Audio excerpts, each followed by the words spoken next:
ভারতের সাথে বাংলাদেশের সম্পর্ক কিভাবে নতুনভাবে নিরূপণ হবে এটা ঠিক না হওয়া পর্যন্ত তারেক রহমান ভারতে যেতে পারবে না। শেখ হাসিনাকে নিয়ে এই মুহূর্তে সবচেয়ে বড় ডিপ্লোম্যাটিক সংকটে পড়েছে ভারত।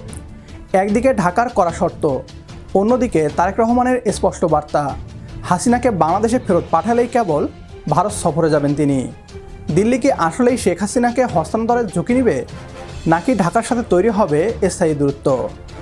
আন্তর্জাতিক কূটনীতির টেবিলে এখন সবচেয়ে বড় প্রশ্ন, ভারত কাকে বেছে নেবে? তাদের আজ্ঞাবহ শেখ হাসিনাকে আশ্রয় দিয়ে রাখলে বাংলাদেশের বর্তমান ও ভবিষ্যৎ রাজনৈতিক শক্তির সঙ্গে দিল্লির সম্পর্ক পুরোপুরি তলানিতে ঠেকবে। ঠিক এই জায়গাতেই বড় রাজনৈতিক চাল চেলেছে বাংলাদেশ। সেই সাথে ভারতকে বাধ্য করা হচ্ছে তাদের বাংলাদেশ নীতির খোলস পাল্টাতে। প্রধানমন্ত্রী তারেক রহমানের ভারত সফর এবং শেখ হাসিনা ইস্যুতে বিরোধী দলীয় চিফ হুইপ নাহিদ ইসলামের আলটিমেটাম নিয়ে কী বলছে পশ্চিমবাংলার মিডিয়া, আসুন তা দেখি। অনুরোধ করছি ভিডিওটি শেষ পর্যন্ত দেখার জন্য, কেননা ভিডিও শেষ অংশে ভারতকে দাঁতভাঙ্গা জবাব দিব আমরা। ভারতের সাথে বাংলাদেশের সম্পর্ক কিভাবে নতুনভাবে নিরূপণ হবে এটা ঠিক না হওয়া পর্যন্ত তারেক রহমান ভারতে যেতে পারবে না। শুনলেন নাহিদ ইসলামের বক্তব্য। তিনি কি তারেক রহমানকে নির্দেশ দিচ্ছেন যে দিল্লি সফর করা যাবে না, নাকি এটা বার্তা? তবে আমাদের তো মনে হচ্ছে নাহিদ ইসলাম দেশের প্রধানমন্ত্রীকে নির্দেশ দিচ্ছেন দিল্লি সফর না করার। সে যাই হোক, নাহিদের এই কড়া বক্তব্যের প্রেক্ষিতে সরকারের পক্ষ থেকে কি কোনো পাল্টা বক্তব্য আসবে, নাকি এটাও রাজনৈতিক বক্তব্য বলে চালিয়ে দেওয়া হবে? সেপ্টেম্বরে ব্রিক্স সম্মেলনে 12 এবং 13 তারিখ দিল্লি সফরের জন্য তারেক রহমানকে আমন্ত্রণ জানিয়েছে ভারত, কিন্তু সূত্র মারফত খবর ওই সময়টিতে তারেক রহমান দিল্লি সফর করতে পারবেন না, সেটা জানিয়েছেন ঢাকায় দীনেশ ত্রিবেদীর সঙ্গে বৈঠকে। জানা যাচ্ছে এই মাসের শেষ দিকে দিল্লি সফরের জন্য ইচ্ছে প্রকাশ করেছেন তারেক রহমান।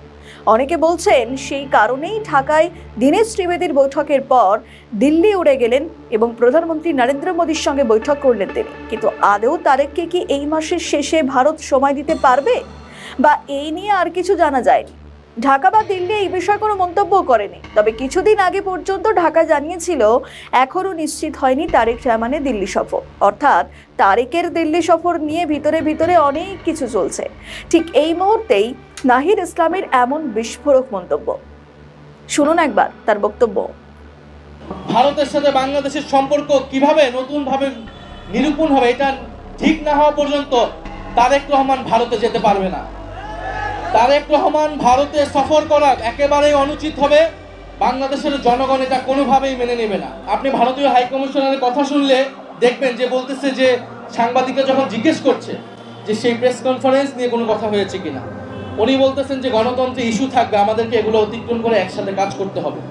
তার মানে শেখ হাসিনার দিল্লিতে আশ্রিত অবস্থায় থাকা, সেখানে প্রেস কনফারেন্স করা, ওসমান হাদির খুনিদেরকে ভারতে থাকা, সেটা একটা কেবলমাত্র একটা ইস্যু।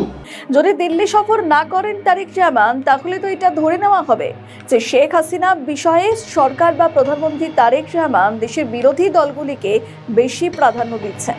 এখানেই রাজনৈতিক বিশেষজ্ঞরা বলছেন তারেক রহমানের দিল্লি সফর নিয়ে এই টালবাহানা, তার কারণ তিনি হাসিনা বিষয়ে ফেস করতে চাইছেন না। কারণ তিনি জানেন শেখ হাসিনার ফেরার বিষয়ে নয়াদিল্লি ঢাকাকে বেশ কিছু প্রস্তাব দেবে, যেটা উপেক্ষা করার উপায় নেই ঢাকার। আবার এদিকে মেনে নিলে দেশের অন্দরে বিরোধীদের চাপে পড়বেন তারেক। ফলে ঢাকার এখন কি সিদ্ধান্ত হয় শেখ হাসিনা বা দিল্লি সফরের বিষয়ে, সেটাই দেখার। পশ্চিমবাংলার মিডিয়াকে স্পষ্ট করে জানিয়ে দিতে চাই, আগের দিন আর নেই। বাংলাদেশ এখন দক্ষিণ এশিয়ার পাকা খেলোয়াড়, আর এজন্যই প্রধানমন্ত্রী তারেক রহমানকে ভারত সফরে যেতে রাজি করাতে হাতে পায়ে ধরছে ভারত। পশ্চিমবাংলার মিডিয়া বলছে এই মাসের শেষে কি আদৌ ভারত তারেক রহমানকে সময় দিতে পারবে? সময় দিতে পারবে না মানে পশ্চিমবাংলার মিডিয়ার বোঝা উচিত তারেক রহমান ভারতে গেলে এটা ভারতের জন্য অনেক বড় পাওয়া। আর একটি কথা না বললেই নয়, শেখ হাসিনা ইস্যুতে ভারতকে দেয়া হুঁশিয়ারি শুধুমাত্র নাহিদ ইসলামের একক কোনো রাজনৈতিক বার্তা নয়, এটা এদেশের অধিকাংশ মানুষের মনের কথা। বাংলাদেশ আর আগের বাংলাদেশ নেই। ভারতের সাথে এখন কথা হবে চোখে চোখ রেখে। আজকের ভিডিও এ পর্যন্তই। ভিডিও সম্পর্কে আপনার গুরুত্বপূর্ণ মতামত কমেন্ট বক্সে জানিয়ে দিন আমাদের। সেই সাথে যদি ভিডিও ভালো লাগে তাহলে একটি লাইক দিন আর শেয়ার করে দেখার সুযোগ করে দিন আপনার বন্ধুদের। আপনার একটি শেয়ারে হয়তো অনেকেই জানবে বদলে যাওয়া বাংলাদেশের শক্তিশালী কূটনীতি সম্পর্কে।